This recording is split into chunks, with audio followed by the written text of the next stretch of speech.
inspiration. Community can do it. Last week we were all like, wait, I'm waiting for my copy chop. And this week we're all here. I'm so glad, because this means that most of us have been able to sort of experience the multiple dimensions that Jess has mentioned that he wants us to feel when we're in these books, when we're in these narratives and in these different stories. I at first was like, I want to talk about Dream Song right now, but actually we're gonna wait toward whenever it's natural. And I just want to know what's come up for folks. I'm like, make it be Dream Song, but what's come up for folks as we've read from pages 61 to 150? Also, if you didn't get a chance to read, or if you haven't finished, don't worry, right? You're still more than welcome to be in this conversation. I insist you enjoying this conversation. So what is standing out? What is speaking to us?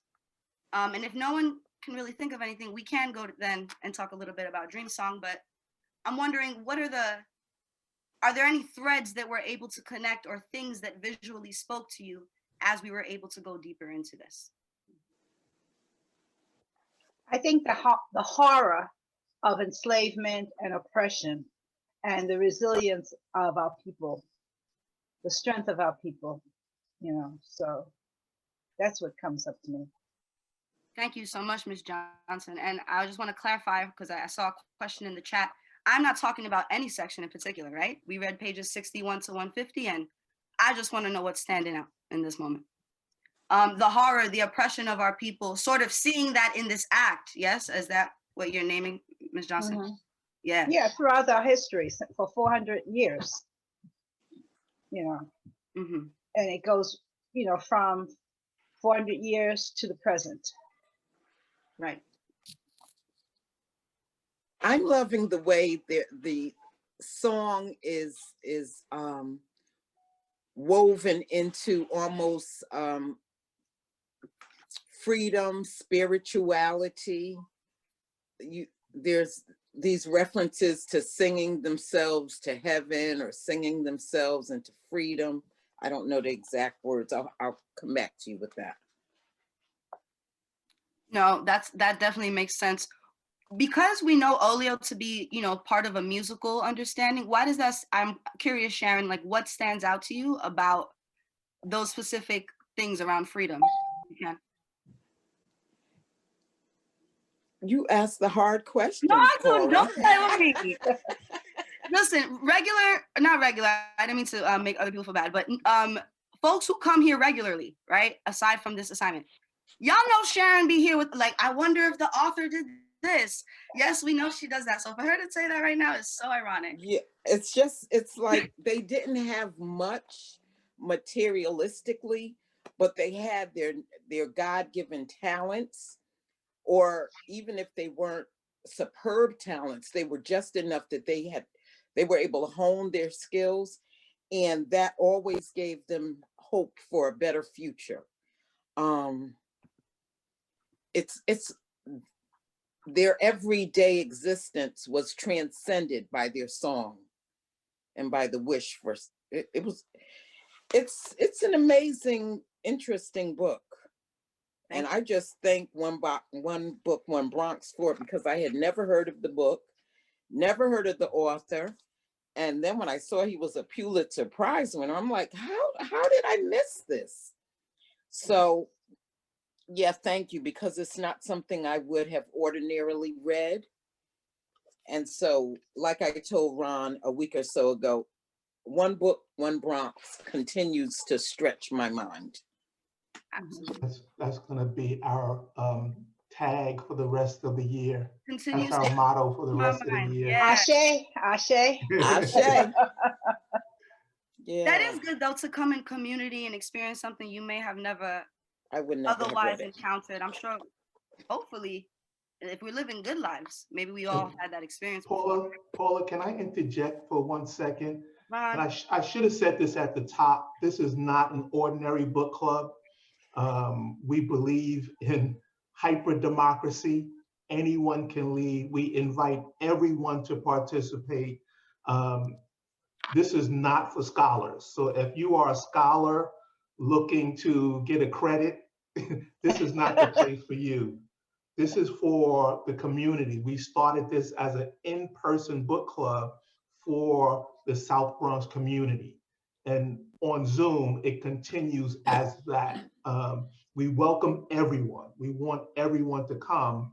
But again, this is a space where anyone can participate freely and equally. I'm sorry, Paula. No, it's so important to name. Thank you. Mhm. We are a scholarly community. Never get it twisted. But as Ron names, that is important. I want folks to know. We noted together that at the end of our last, let's just take a second off the book. Let's breathe a little bit, folks. At the end of our last book club, folks were really sharing comments around how different it was and how new it was. And I know for some of us who come regularly, we're like, what we did different, because this is what we do. And I just want to name that. Thank you, Ron, for creating that space where you should even feel in this moment. If you have a reference that has nothing to do with the book, but it has to do with a film or maybe another thing you saw or read, please, we want you to contribute to the conversation. We are a scholarly community, but as Ron named, this is not a space of academia. So please feel free to show up as needed, as necessary. We're here to talk about stories, but we're also here in the political context of Black and brown bodies looking for what liberation actually is, right? Outside of theory, in form. So thank you all for being here with us in that. We good? I said it right, Ron? We're great? Hey! Great. Okay.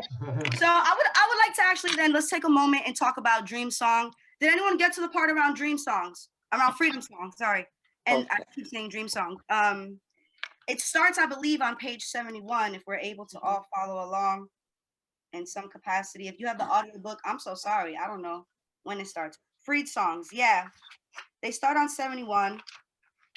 And what I was able to do on some outside research was John Berryman also won the Pulitzer in 1965 for their creation of dream songs. And dream songs themselves, the characters in them, there's a particular character named Henry who code switches in and out of blackface. This is in the work that won the Pulitzer. We're just being very clear in naming that again, right? So that's why I think it's brilliant also for Jess to win the Pulitzer, because what he does is he takes it and what he named is that he's sort of trying to address appropriation through these freed song sections. So he's naming that he took that John Berryman perspective and tried to transpose that into an actual fugitive from slavery, who we also see in those poems. His name is Henry Box Brown. Henry Brown. His name is Henry Box Brown because brother really put himself in a box and sent himself to Philadelphia. And that's how he became a free man who was still chased and persecuted. So through persecution, he left to England. Check that. Look at me. I'm like, I don't want to live this life. I'm not trying to glorify it, but wow, what a life. He fled to England, where he became a storyteller specifically around the Civil War and slavery in England. And then later on in life became a mesmerist. So fascinating dude, Henry Box Brown was. But even more to say that in many of these pieces, it's sort of what we were talking about in our first book club, in our first round when we read, help me folks, what's the first book we read? Ballad of Black Tom. This notion or this understanding of Black identity having to reinvent itself, specifically to what Sharon is naming, due to God-given talent, due to the divine, due to whatever they're being placed on this earth to do. I found those connections to be beautiful, and it did remind me of Black Tom. Similarly, the story of Henry Brown, the ways in which the Black body has to redefine its narrative constantly, right? And if also, we're science fiction fans here. I think we've decided, I don't want to name all of us, but a lot of us in this book club love science fiction. And it also reminded me of some of those same Lovecraft Country-esque themes of taking sort of the oppressor's perspective, or whatever, the white man's perspective, or however we want to name it, and transposing it, right? And making it an actual tool, or giving it a voice to Black body. And I think, I don't know, Ron, if that was on purpose, again, that you chose all these themes, but I think it's so interesting that these things keep coming up, regardless of sort of the material we're reading, nah? maybe y'all are like, girl, I don't know what you're talking about, but I promise you, these things, I'm looking for my book club members to agree because these things keep coming up and it's a great notion. That's what stood out to me. Any other thoughts about anything? Well, Freed Song, Dream Gone, and Dream Dawn. I saw his anger, maybe because I relate to it. the fury and the frustration that he could not kill these people. That's the thing, because when, somebody does something bad to you, you want to get rid of them. But, there are boundaries, there are limits, And so he chose to escape in a box and leave his family, really. And to escape in a box where he was upside down, sideways, whatever, didn't know where he was going. And his family is there, because of the horror of it all.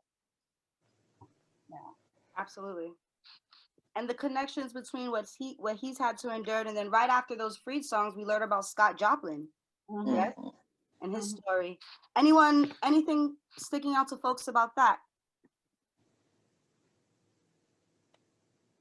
What about the end? What about if you got to read through it, the way he dies, I believe, right, in the fire?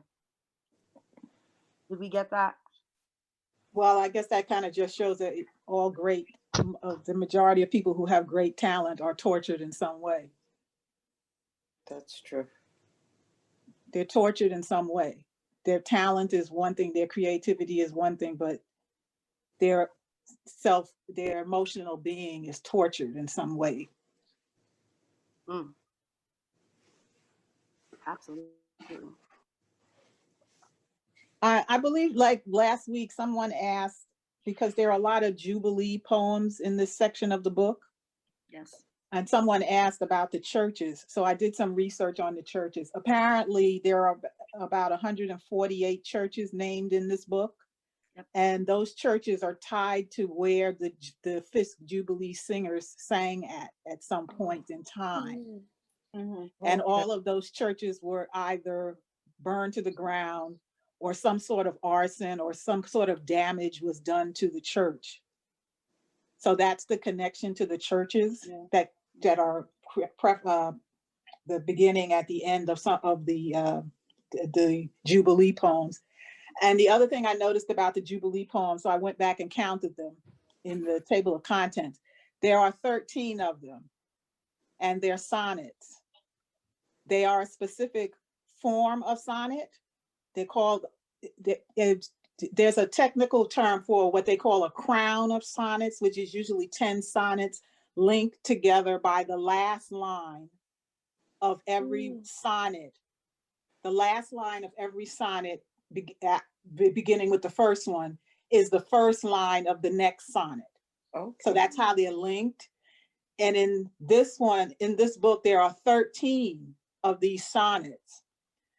So when I was trying to think, I said, well, why would Tyehimba have 13 sonnets? Because that's not really a crown, but it's based on the format of a crown of sonnets. Because if you read each of those sonnets, that first line contains a word or two from the last line of the sonnet that came before it. But there are 13 of them. So, and because it's the Fifth Jubilee singers, I immediately went to my Christian root, which is, Christ and the 12 disciples. So you have the 13. And then you also have these sonnets are like it's almost like the height of Christian hypocrisy. How can you say you're Christian, that you believe in Christ, but yet you have subjected people to all of these horrors, even the ones that are singing about the Christianity that you have imparted to these people? Yeah. So it's interesting the way he put this book together, and the search for Scott Joplin. I thought that was really interesting, because it really is this, you want to know more about this man. And this person goes and he does interviews with a lot of these people who were on the minstrel circuit, the vaudeville circuit, because they knew Scott Joplin. So it's like, okay, here's another tie-in. So these letters, these interviews are what, it's tying the book, it gives the book this through line, this search for Scott Joplin, but it's also giving you the history and the understanding of these people that were in these vaudeville minstrel shows. Mm-hmm. Absolutely. So the way he put the book together is really, I don't even know how he thought to put all these moving pieces together, but it really is a work of art to when you start looking at how this book is actually put together. And one other thing I wanted to say, because Ron told me I should mention it, because of the way this book is put together, at the back of the book, there's a section called appendix. And I think before you read the next assigned part of the book, you should go to the back and read the appendix part of the book, because it kind of gives you a way to access the work. And it also gives you a very long timeline of all of these people that he's put into this book, when they were born, when they died, when they did this show, when they met. It's like a nice timeline in the back of the book it gives you a grounding in some of this history that he has in here. I'm so happy you brought that up, EJ, because Jess does name that it's 8 years, 8 years of research going into this book. And I think that having the bibliography in the back of the book really, and along with the timeline, really allow us as readers to engage again in that 4-dimensional experience, not just by reading things from different angles and tearing things out, but also maybe we'll get lost in someone's narrative or someone's story, right? And you want to learn more, and there are ways to access that. So yeah, that's brilliant, which is off-brand for brilliant I feel, for brilliant writers, or just the notion that brilliant creators keep those things to themselves, right? And the ways in which they've discovered these gems or tools. Even in academia, we often find that folks are very secretive about, because it's a tedious process and it's their work, right? Research is some people's entire lives before they make whatever they're making. And folks could be very secretive about that. And I actually understand giving us that also is supporting tools of liberation, right? Supporting tools of knowledge, of freedom. And I think that's insanely awesome and important. Is there anything else? Oh, EJ, also want to name with you that Wilfred and Crystal are both saying thank you so much for making those connections and for sharing the appendix with us, right? And letting us know that, so thank you. Yeah. I saw an interesting quote that Jess has named, and that he's discovered that in the writing of this book, he's never been more sure or more absolute that the act of writing a poem is an act of liberation. So knowing that he kind of thinks that way and feels that way, do we see that in this book? Does that lend itself? If you believe so, how? And before you answer, Ron, we're asking, where can we get the book? I know you want to tell them. Yeah, I'll post it in the comments, but it's almost on any book site, but I'll post it in the chat. There we go. Yeah. The author says, the poet says, the act of writing a poem, I've never been more absolute or sure after writing this piece, that the act of writing a poem is an act of liberation. Can we see that? Well, it is an act. Well, okay, let me see how I say Through this it. book, It is an act. AJ, I want you to not answer as a poet, because we know, but I want you to answer through this book. Do we see this liberation, this thing that he's naming? Do we see it in these characters that we're reading? Well, it is a liberation. It is a liberation because he's giving voice to these people who most people wouldn't know about. You know, the thing that it keeps them relevant, even though they're no longer with us. Absolutely. And it's liberating for us, the reader, because we are getting a piece of a history that we didn't know existed. It's almost like if you go on ancestry.com and then, you go to ancestry.com and all of a sudden you're finding out all these stories that you didn't know happened in your family or and you're like, wow, I didn't know. And so this is liberating in that it gives a grounding in a history. It gives a grounding in how you survive even under the worst of circumstances. Thank you. Anyone else? Yeah, I was also thinking kind of off of what EJ was saying, that it also gives a voice to these people in history. It's like their voice. There's something about, because actually, EJ, it was very helpful last week when I asked that question about this could be a history book. This could be a chapter on each person history, but it's not, it's poetry. And what are we seeing here? And you answered that question, and it was very, moving to me and helpful. You said like the poet, is visited by the people he's attempting to write about, and he's speaking their voice. And I think that that's also a way, it's a liberation, that the writing of it in poetry as opposed to a historical, piece is freeing their soul, freeing the essence of the people that he is telling us the story of, but doing it in a way through poetry that lets us connect to at a very deep and spiritual level. And I think that's a liberation. Definitely, right? Knowing how poetry is so fundamental. I'm a little biased, but poetry is so fundamental. It's one of those things that it allows itself in its form to be as true as it needs to be. And I believe that with that connection, we're naming that Jess is giving these characters as much truth as allowed. I also saw on the interwebs, shout out to YouTube in these times, how Jess had many more stories.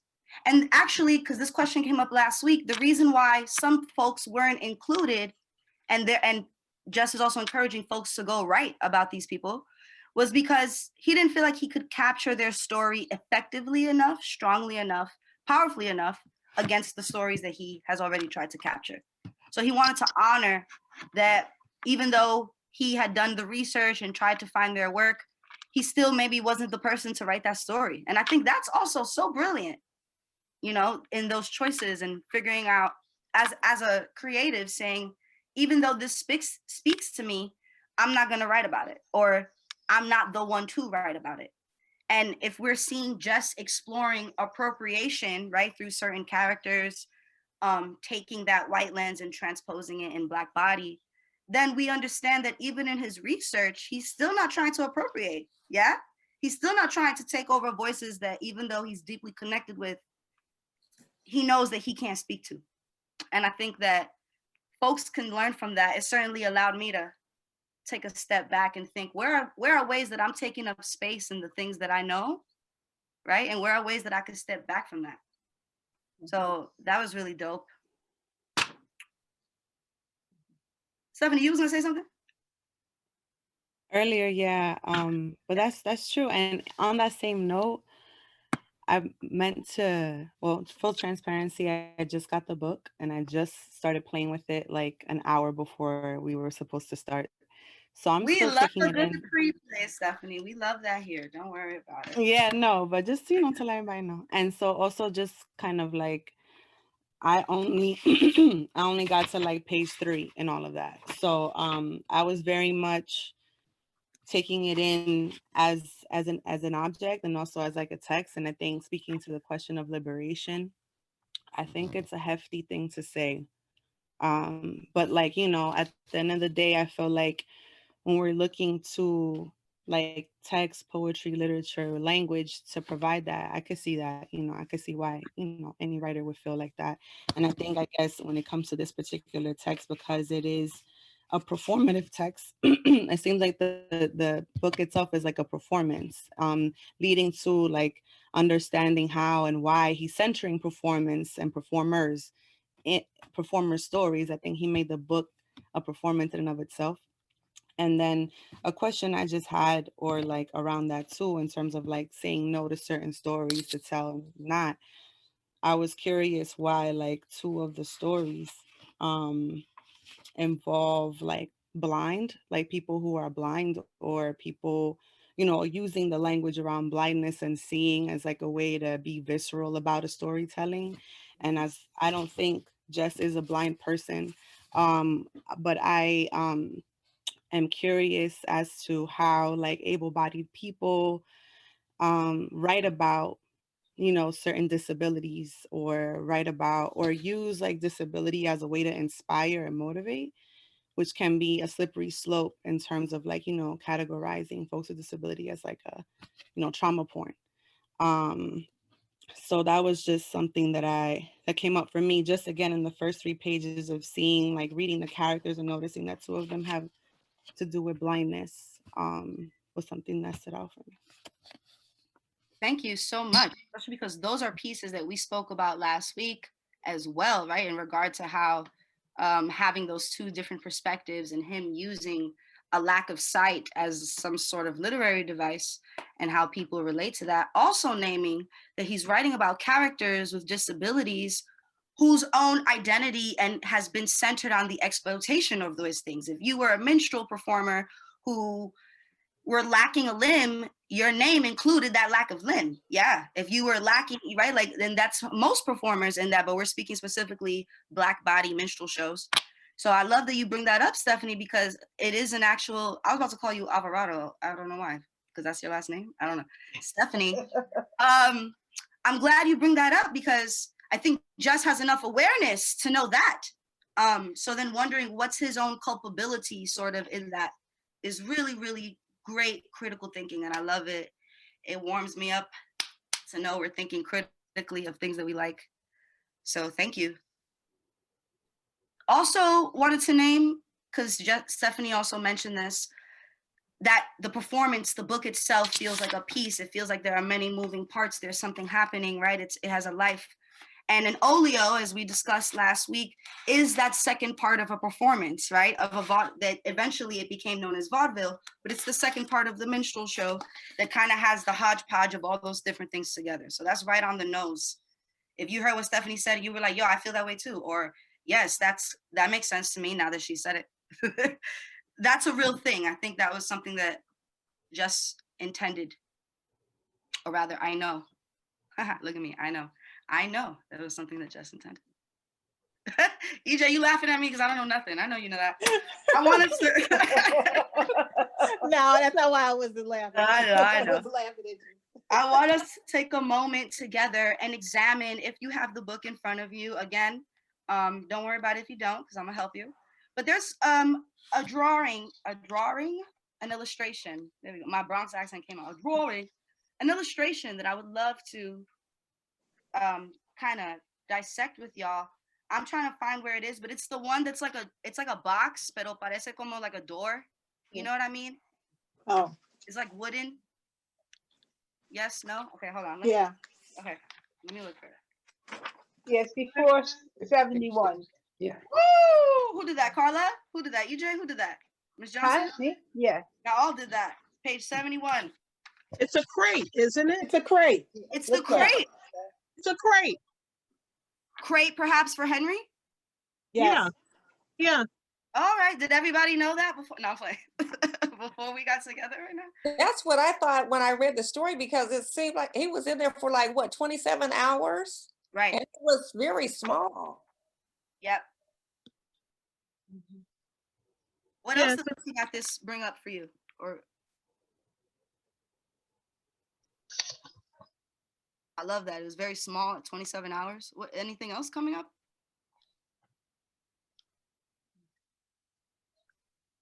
Some crazy courage. Okay. That's right. And they got him to where he wanted to go. And again, He was willing to risk his life. He'd rather risk his life than stay in slavery. absolutely. Right? Absolutely. I want to, Jazzy, you asked a great question. Can you ask it again to us and talk a little more, tell us what you mean? I, like Stephanie, I've had the book, but I didn't get a chance to go through it. So I did the breeze through. Okay. But as I was breezing through, hi Stephanie, how you doing? What grabbed my attention were the drawings, and I mean, like there's this one with the tree and the eyes, and trying to. Page that is. Let's go to that with you. It's after 97. And, I was just curious, especially, y'all had the conversation prior, like last week, that there was probably a little bit more background to this book, but I was curious if anyone or if there was anything that was talking about the significance of these drawings, especially it's connected to the section, but also like, they're not perfect. They're very kind of eerie looking. So I don't know if in the conversation of last week or anything, was there anything being said as far as like these drawings? Because they just kind of got me real quick while kind of going through the words and going through these pages. And then you just automatically asked about the crate. So perfect that I was trying to ask that question right after you just finished asking the crate. So no, thank you. I think it's valid. It makes a lot of sense considering last week, when we did speak about the drawings, all we said was that, right? We just named that. I wonder what pull or sort of experience we're supposed to engage with as well. Maybe people have prior knowledge, folks who have, I know, Carla, I know you said you've taught the book before. Maybe there are other folks who've had discussions around this book. EJ, I know you know this book really well. Does anyone maybe know a little bit as to Jess's insight about including drawings besides, we're trying to hit multiple aesthetics and not just have pictures, not just have letters, right? Does anyone want to share? They're working as introductions to the next character. Aha. If you look at this one, okay, now what the poem we read last week for Blind Tom, what did his mother say? She planted his eyes under the tree, and as the tree is growing, so because the tree is growing, he can see because his eyes are supporting the life of this tree. So if we look at this drawing, we have the two eyes that are buried under the tree. And then the tree itself has eyes. And when you turn the page, the next character that's being introduced to us is Blind Boone. Beautiful. And he has a different story to tell. Right. But he's blind. So it's almost like it's introducing, it's acting as an introduction to the next character. Absolutely. And to him, his blindness was a blessing. Yes. On that Blind Boone's blessings, it was a blessing to him. And he would say things like, I can see you talking to the other character. He said, I see you. Right. So there's still a sight, despite the lack of being able to physically see, there's still a sight. We see that. Claudette is, Claudette, thank you. This is a great point. The tree of life, right? Which continues to see far and beyond. So that itself is also some symbolism of sight. And again, these are things that, as Stephanie did mention, I wonder, what is Jess's extension of this understanding? Is this an exploitation of a lack of sight? Is it taking what the character themselves may be centering their identity on and exploring that, right? Like it can be interpreted so many different ways. Jim, thank you. As EJ is saying, the drawing connects the poem. You can find Blind Boone's vision on page 108 to 110. If you want to flip through it right now, feel free. Tyler is saying Tremenesh too is the Joplin opera mentioned several times. Tyler, can you talk to us a little bit more, please? This is great. I actually was just Googling I've heard that name before, but I was thinking about like the tree. Like, I don't know why Joplin named that. I was just looking now at what the opera was about. It sounds really interesting. It's like saying that it was about slavery specifically, and that it wasn't finished because Joplin died. But I just love the name of it, you know. Right. Does Lady Google have a date for us as to when? He took it on tour in 1903.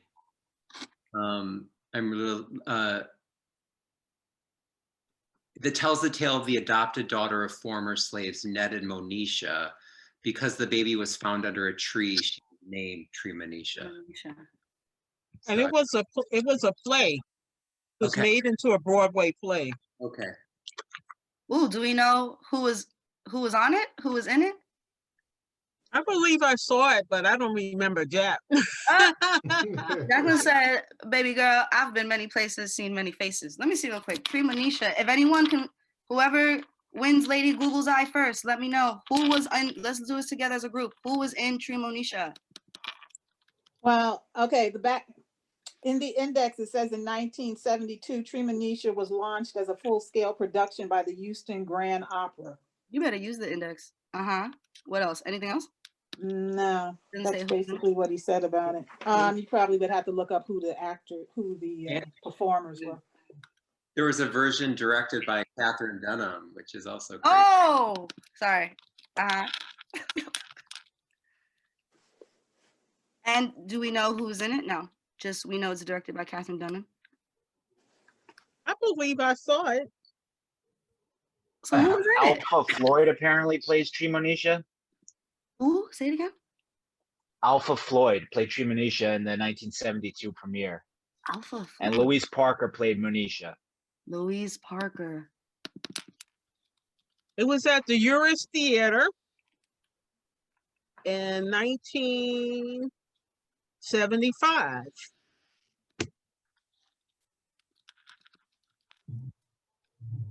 I'm just looking for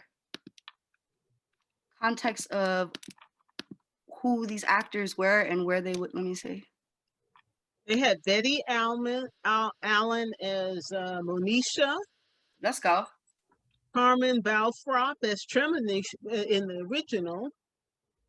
Wow. Oh my, I'm trying to pull up they actually have the playbill. I have to like see if I can pull it up. Cause you know, they got these little tiny little. Carmen Balthrop, like from the opera? No, from the Broadway show. No, right, but Carmen Balthrop is a Black opera singer, right? Like that's who that is? You asking me? I'm getting excited. Let me just look. I'm getting excited. It is. Well, this is awesome context, knowing and understanding too, thinking about trying to create stories for characters and voices and talent that is unknown or maybe unheard. And then you're taking something like Broadway, the relationship between let alone the opera and Black actors and Black singers, which we learn about Sister Retta Jones a little bit later on in our journey, right? But we take something like Broadway and thinking that they were casting, you know, Black, they were having Black casts for something like this is actually incredible and inspiring to me, and I think adds a little bit more to our context. Tremenesh. Ron, come through with the playbill. Everyone take a moment and give Ron a mini clap because he did that. He found the playbill online. Sorry, whoever was talking, go right ahead. I know I saw it. Yeah, she's like, I know it's real. You were right, Jackie. It was at the Uris. You were beautiful. There. Yeah, I saw it. Don't ask me what I remember. Nah, I believed you when you said it. This is awesome. So thank you, Tyler, for bringing. Now you led us into an awesome. As a whole. There's also some info from the Library of Congress. If folks want to click those links that are in the chat, and Ron just shared the Wikipedia link itself. And thinking about, I'm curious, has anyone ever had the opportunity to listen or hear Scott Joplin? And well, that answer is no, because Scott Joplin doesn't exist, but their music has never been recorded. But Ragtime, right? Ragtime. Has anyone listened to ragtime music? Even maybe Yes. familiar with the musical? Yeah. Oh, yeah. Yeah. Okay. So there's a context a little bit. Given that Scott Joplin is looked or known as one of the originators of ragtime, not the sole form or creator, right? But one of the originators, it would be so interesting to see that and for the opera, right? Because we are told historically the narrative of ragtime music is minstrel show music, is get up and jive and dance music. Even in the play, even ragtime the play, given the centering of like the Black story and all that, it's still supposed to be good time music. And thinking how to tell that story of good time music in an opera form, it must be either really good or really confusing, right? Like, because that seems very difficult to me. Well, I wouldn't think that all the music in the opera is ragtime. Absolutely not. But naming, No, it wouldn't it's an be. opera. But yeah, it's an Right. opera. I think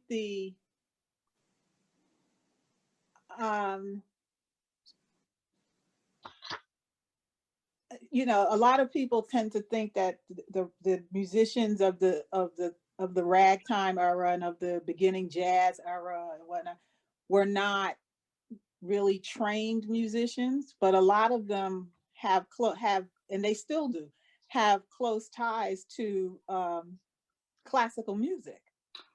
Right. I mean, look at they that. understand classical music, so they, I mean, Duke Ellington was a perfect example of that. Duke Ellington has some beautiful suites that are not, boogie woogie jazz, dance music jazz. But a lot of those musicians, they weren't really given their due as to what their depth of knowledge was about music. Right, which is why an opera around having to do and create that music must be either very heart-wrenching and great or a ragged tale of trying, I don't know, I'm making it up, look at me getting excited, but really trying to battle that sense of like, I am not taken seriously as a well-trained musician. Meanwhile, this music that I'm creating and engaging in, we can look back and understand ragtime to be the beginnings of not only Black music, but music in our Western culture, Western hemisphere, right? A lot of these origins of rock, a lot of these things are seen and coming from ragtime. So I understand operas to be like mad sad, or maybe I haven't been going to the right ones. But the operas that I've seen have been stories around tragedy, mostly are the ones I've been exposed to.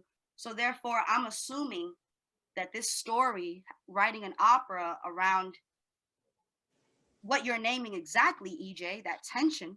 But a lot of opera, yes, some of it is I know, not composed around tragedy. Yeah, but there are some European operas that actually have comedy running through them, and and other, they have comedy running through them, so they're not all tragic.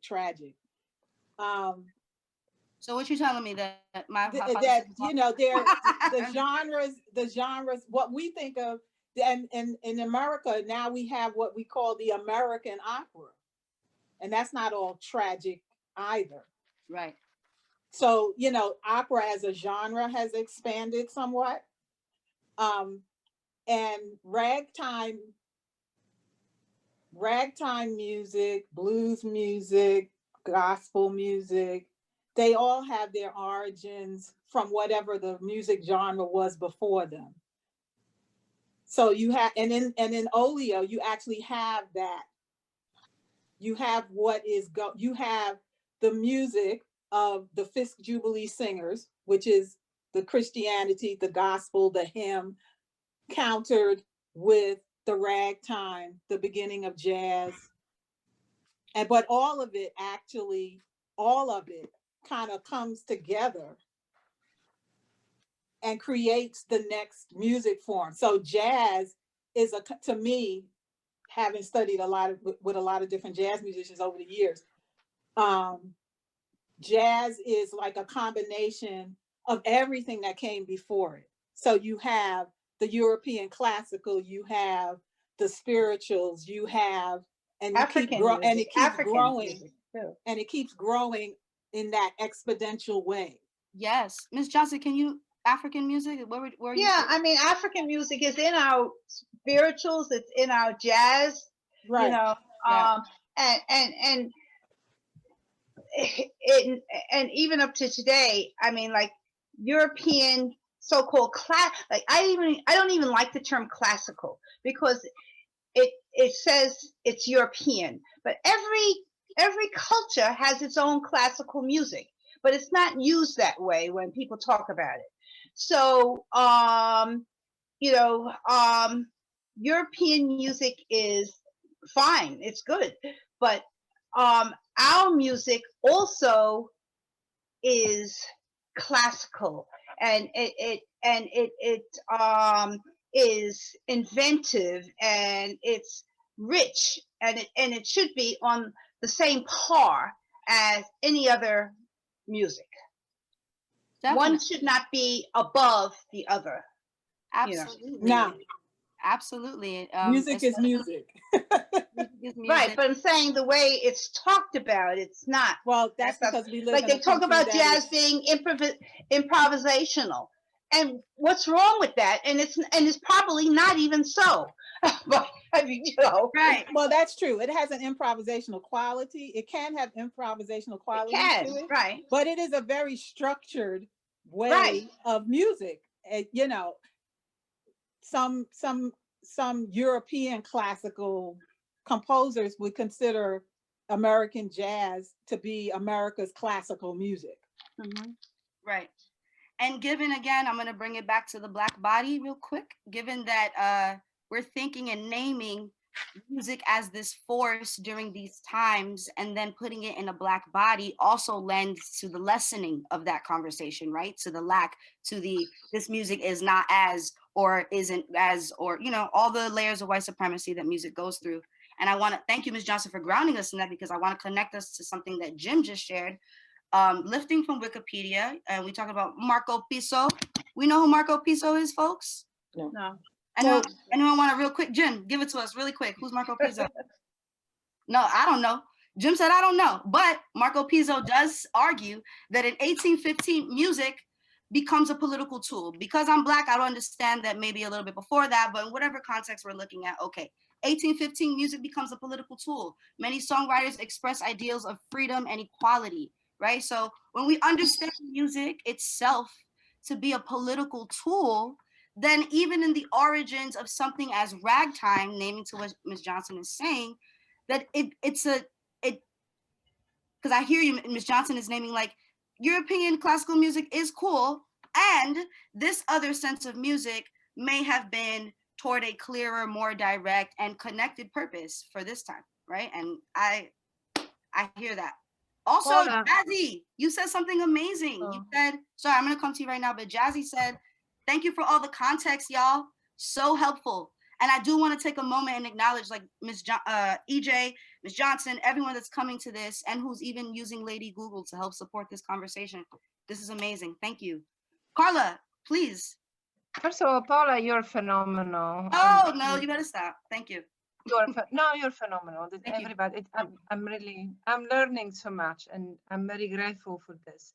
I just want to say, hold your horses on the revolutionary blah blah blah. Verdi. I'm Italian, right? So let me tell you, no. So Verdi was celebrating the victory and the civil rights of Italian as a nation by playing this drama, and this is L'Aida, where in fact he was like recolonizing, recolonize, Africa really, and this was the colonial expansion of Italy had already begun at the time.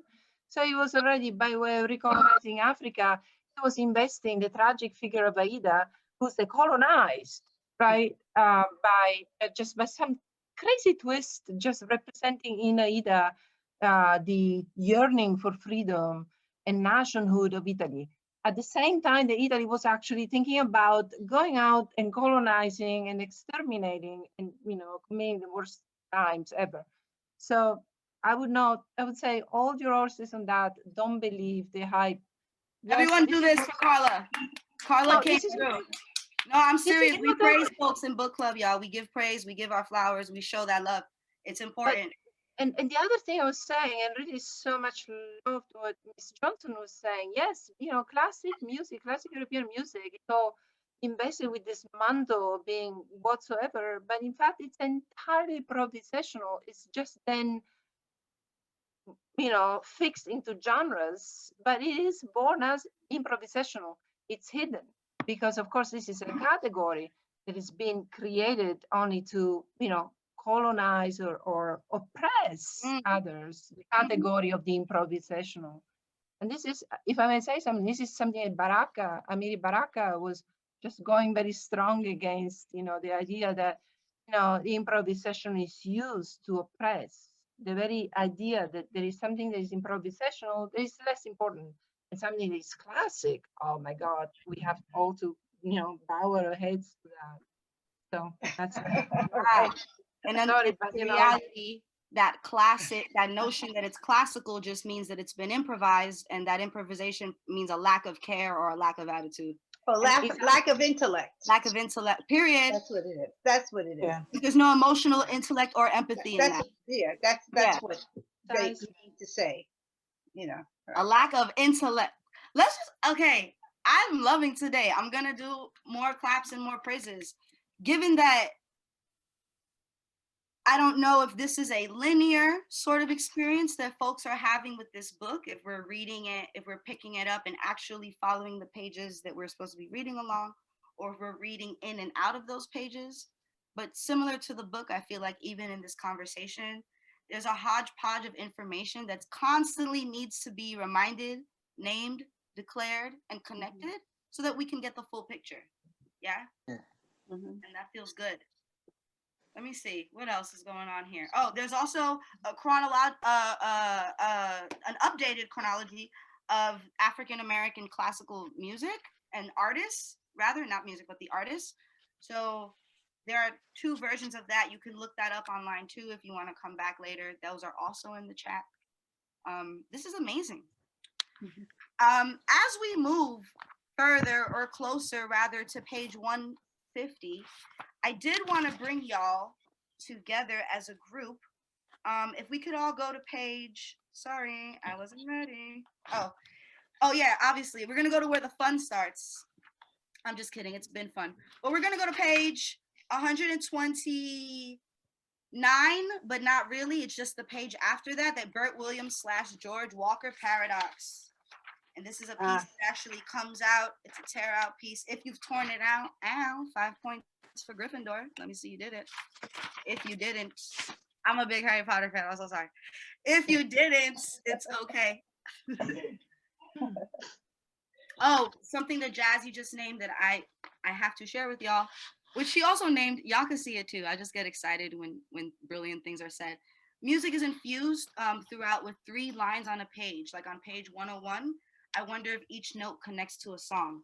Let's visit Jazzy's thought real quick. Jazzy, talk to us more about that. Page 101. Sorry, y'all. I know I just made you flip, but it's okay. I got hooked up on the page. On my thing, right? Yeah, look at that. I don't know if this is just because I was going through this section, but I did notice it started with, like, I'm assuming piano keys. Like a C but note. like, yeah, like C Oh note. yeah, they are the keys on the piano, because I think later or at some other point in the reading you get like F sharp. Yeah.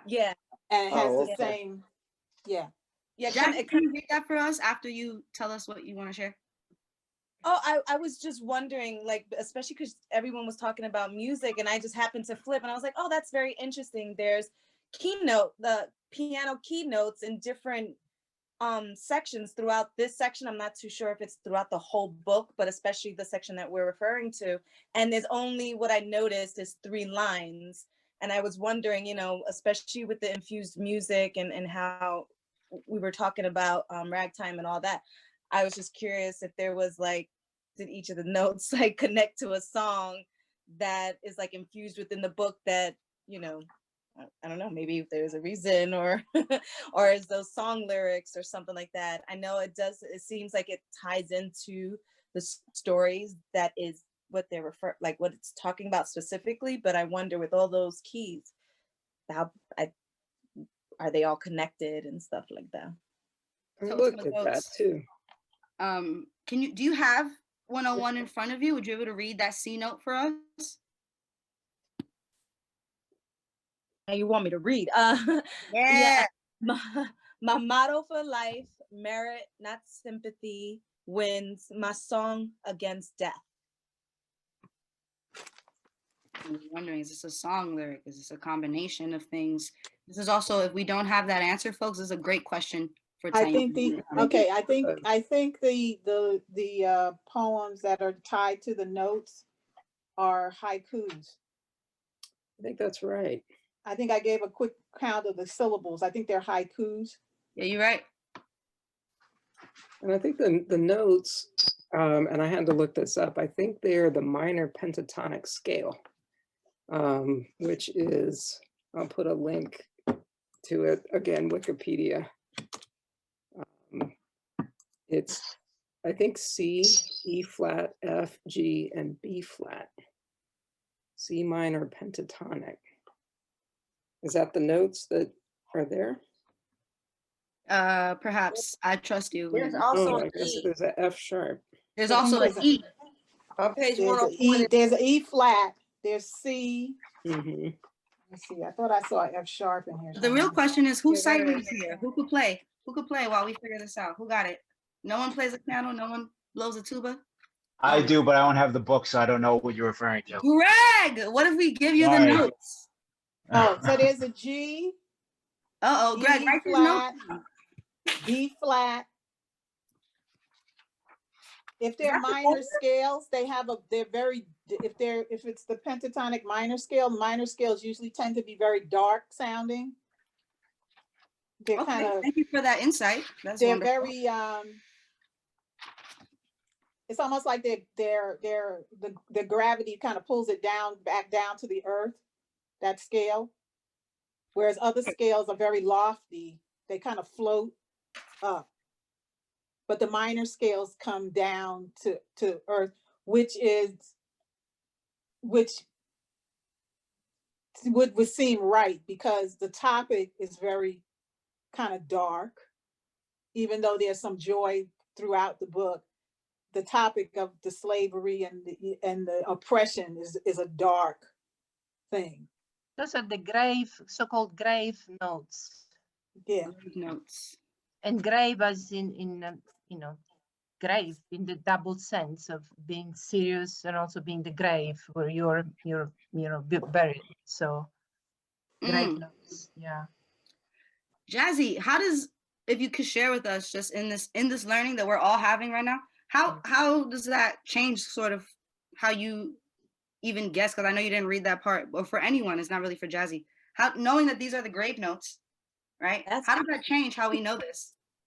That's crazy because I just looked at the notes and I'm like, if that and kind of tying into like that's the sound and everything, that just kind of hits very deeply to how there's just so many gems in between and so many up this way, that way, where I'm so used to reading just books as words on a page, but I'm no poet. I wish I was at times. So just to even go through just little stanzas like that, and to know that they're connected even within the piano notes, and then those notes make these sounds is kind of like crazy to kind of like, how do you think of something like that? To put in a book, let alone connected with everything else that you're doing. I think it's amazing. Absolutely. And it reminds me of what Sharon named for us at the beginning of a little bit earlier in our session today. It is like, this is really this, Sharon, tell me if I'm saying it right, child, but I'm thinking like, because naming what you said in the beginning is showing that this is an experience that as I read it, I actually have to go back and be in the different forms of the book. I get to be in the poem. I have to be in the song. I get to be literally in the angle of the page, right? And yes, accurate. I did well. Okay. So, naming that for all of us, thank you. And this is really a 4-dimensional experience again. And I think even if we don't have questions for Jess when he joins us in 2 weeks, it is important to name these things. And I hope that, I know I chat quite often in this group, but my goal is that for the next 2 sessions, we hear more from us as a group together, even if it's not a question, if it's a thought, or if it's a thread that you've connected, because I want us to be able to share these connections with Jess, and maybe what he intended as the author or the poet to hit, maybe that's not what hit. Maybe for us, something else has stood out. You know what I mean? Oh, Robert, you found something. Pentatonic blues scale. And within those notes. So now we hear literally blues, right? Coming from within those same notes. And then if we take what we've understood, especially with what EJ has shared with us from the beginning of our reading this piece, which is that we can take them in and out of order, we then can create our own jazz or our own blues sort of with these pieces. So with the haikus. So I mean, hot damn, y'all are, I don't know if Jess is ready. It goes to that complexity, that artistry that is in every part of this poem. You know, there's just so much work that's being done everywhere you look. And I mean, it's not like a puzzle because it's so much greater than that, but there's, you know, so much to unpack and to learn about as we go through this. Absolutely, which hearing you say that aloud, it lends me to think of something that Miss Johnson, not Miss Jacqueline Johnson, but Miss Johnson named at the beginning, Kagisu, was that I know, because you named this for us, that this book is not only something that we're using sort of to what you just said, Robert, right? To like sort of play with sound, but we actually can feel the non-linear, chaotic, and beautiful process that is that inner turmoil. Maybe that is those feelings of oppression, right? Something you named for us was horror when we first started talking today. And being able to sort of play with different sounds and play with the pieces in the poems also show a real human experience that while things are difficult, not everything feels horrific and terrifying and terrible. Some things feel really insightful, or some things are just truly unknown. And as we see Scott tell Sam, some things are just in the wind. Yeah. And I think it's so beautiful to sort of hear y'all all make these connections, because I feel like it's where Jess wanted readers to be. So it's a wonderful, beautiful in and out chaos that I hope that we're experiencing together. Maybe I'm putting a bunch of words in your mouth, but it doesn't matter. I feel that this experience allows us to sort of hop in and out, right? And that's really important because we glorify or we romanticize what the poet is doing or what they're trying to name in a real horror, a real oppression, and mostly real people's lives, you know, that we're examining here. So it's a beautiful thing. We have 10 minutes left. And I would love for us really quick to go to the poem that I wanted us to go to until Jazzy shared their brilliance with us. But let's go to page 133. Right? I hope that was it. 133. You can just shout, no, if it's not, but I think it is. And you'll see, has anyone been able to tear this out? Oh. In a perforated way? I have not either, as you can tell. So I'm not sure how to even approach the piece. So I'm going to be super honest with you. I didn't read this one. So I wanted to know who in the book may have given this one a shot, and how did you approach it? I actually found the perforated page as a reader like overwhelming. I was like, oh, I don't know what to do here. So it was a great interruption for me. If one or two people could share, because we have 9 minutes left. But how did y'all approach this piece, if able? And what is it about? Look at, I got y'all doing my work. No, I'm playing. Well, Bert Williams and George Walker were, they were a duet, a vaudeville duet. And they performed the vaudeville circuit for many, many years. And if I'm not mistaken, one of them, I forget which one, was a fair-skinned Black man. Okay. And he used to actually put on blackface to do their performances. The poem itself, whether you tear it out of the book or not, when you open up the page, that's the poem the two voices of Bert Williams and George Walker. So my guess is that Bert Williams is on the left and George Walker is on the right. And when you read, and so if you read each column separately, you've got those two separate voices. But then when you read it straight across, every line straight across, then you have them as the duet. The other side is more, the other side of that page is more or less like research. So the Whitmark Amateur Minstrel Guide and the Burnt Cork Encyclopedia.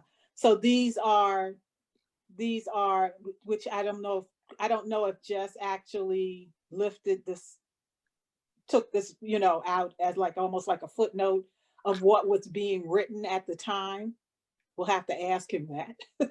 Yeah. But these are more or less instructions on how to be a minstrel, how to, you know, when you look at the other side, the one at the bottom is how to black up.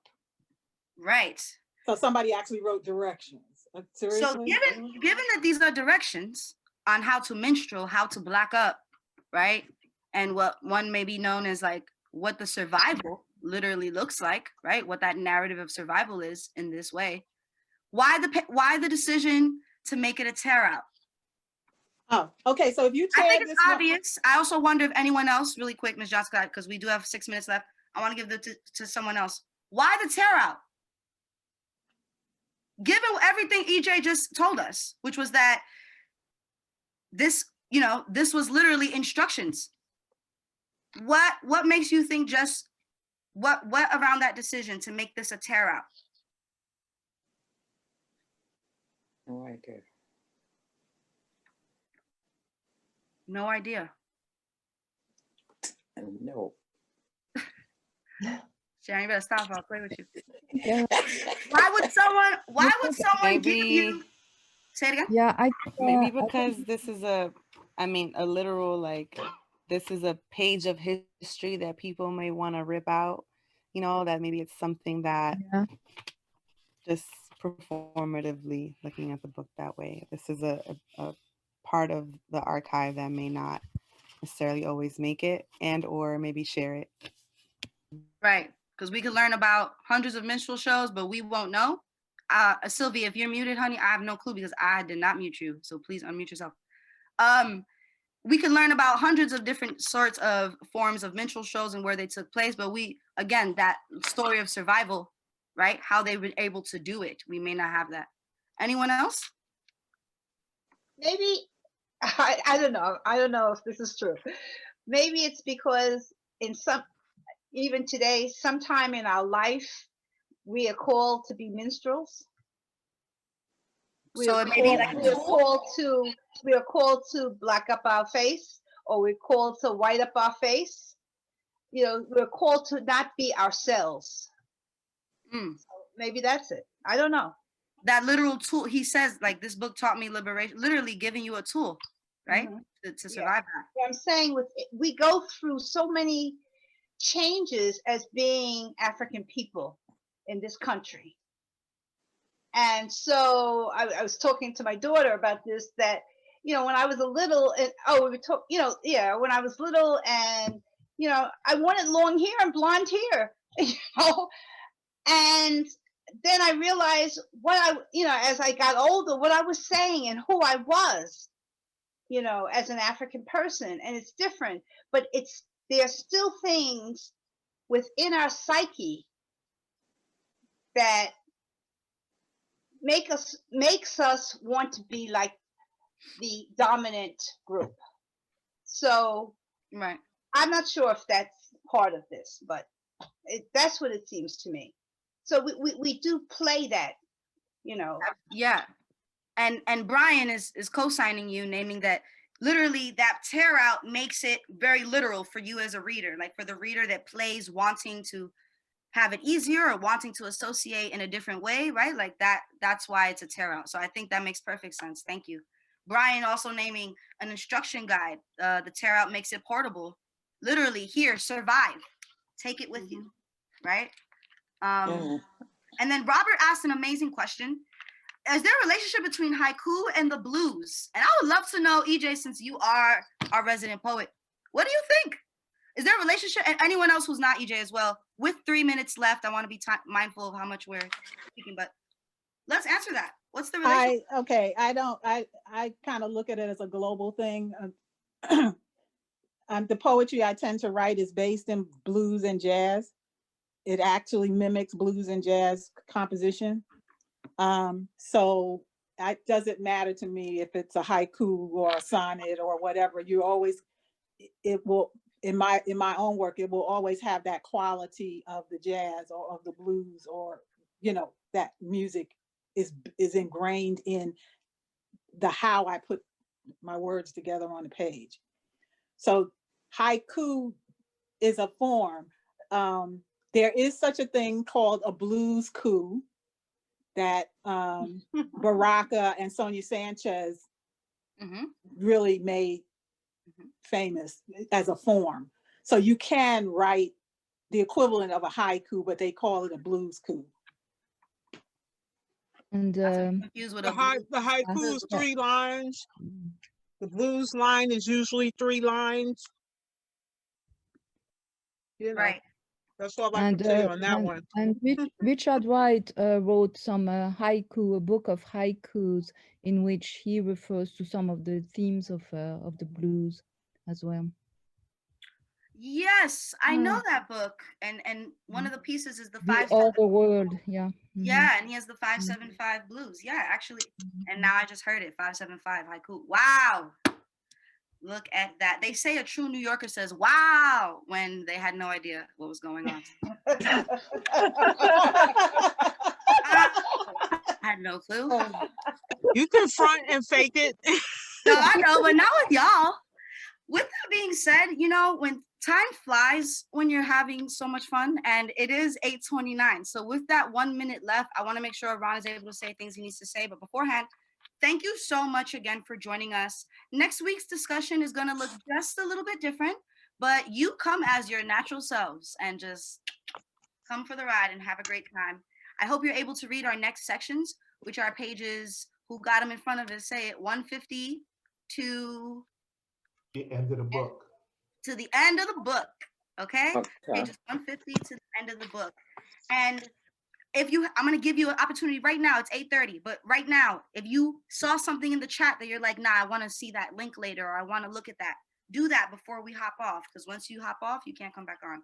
I want to say hello to Professor Schmidt. I don't know if he remembers me, but I took his class a couple of years back, and I actually get a lot of the references here thanks to the class I took with him. That's perfect. So you're like, I actually can read this and know in real time. Thank you, Professor Schmidt. Right? Because they're still listening. Tara is trying to show us something. Towards the end of the book, there's different ways to do. There's a few pages that are perforated that you can tear out, and I guess this shows you what to do with the pages. It's towards the end of the book. What page is that? This page is one. That is 219, but there are other pages throughout the book that are also perforated. Okay. Yeah. If you go to everybody go to the appendix and read the appendix in the back, and that tells you how you can use those pages that are perforated. Absolutely. It gives you a different context for the conversation that goes on in the poems. And there's him in the box too. Yes, I saw that. Henry Brown. 216 if you want to see the Williams Walker. Thank y'all for a great discussion. This has been an amazing, amazing time. I'll see you next week.